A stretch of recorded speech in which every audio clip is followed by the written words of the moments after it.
Okay. Have you ever wondered what it will be like to live in a storage unit? Well, keep imagining, because it's illegal. In today's speech, I want to show you that it's not as bad as you would think.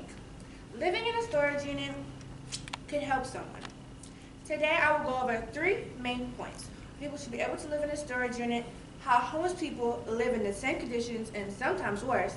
Lastly, what you can do to help. Every time I search up, can people live in storage units, it always comes up as a long list of reasons not to. The main reasons they say is because it could start a fire, and you can be trapped. Another reason is animals. And lastly, they say that it violates the tenants' agreements. Many of these reasons are similar to the hazards that can happen to living in an apartment or a house. For the first one, I say we just do not bring animals. In this scenario, I would imagine it would be used for homeless people. So demographic for this would be homeless people who do not have any animals. For the second reason they used, it was because you can start a fire and be trapped. You could use products when they are not sleeping. Many fires are caused by carelessness. If they are being careful, then it should not be a problem. I think that if we start a new agreement and they could pay a new price, then it should be fine. It is not to be a lot because it doesn't have the same appliances as an apartment. They could produce a new contract with rules and agreements so that they can live there. Living in a storage unit is really cheap. There are storage units everywhere you turn. A person would not have to walk far to get there. It would be a place where, if it rained, a person could get somewhere safe. When someone is homeless, they could be living in extremely dangerous situations. They live in the cold and hot no matter what the temperature, and they live through various weather situations. Homeless people are prone to catch many diseases such as COVID, pneumonia, and much more. Once they catch it, they just have to wait it out because they don't have any money for a doctor.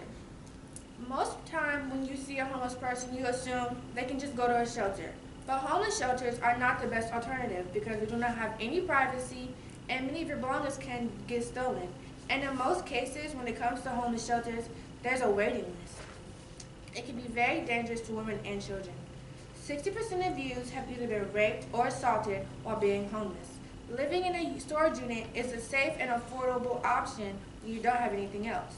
I think it would be a better way for them to live, and they should at least have a roof over their head. Lastly, after I've told you all about the dangers and the reasons they should be able to live there, I will tell you what you can do to help. There are not a lot of ways you can help a homeless person, but here's something to consider. Instead of giving them money, spend that money on giving them a meal. Many homeless people have addictions, and by giving them that money, you could be fueling that addiction. Now that you know this stuff, you can either find another option. You can go in your pantry and find some canned goods that you do not want or need. Make sure that the date is up to par and donate them to your local food drop.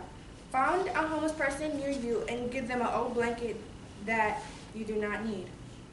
We can't really do much to change the fact that living in storage units are illegal, but we can start a petition to change it, get lots of signatures, and even explain how it will work. We would like to send a bill to Congress. Today, I hope I persuaded you a little about living in a storage unit. I have gone over the reasons why they should be able to live in a storage unit, how homeless people deal with similar, if not more extreme situations, and lastly, what you can do to help. Thank you for your time.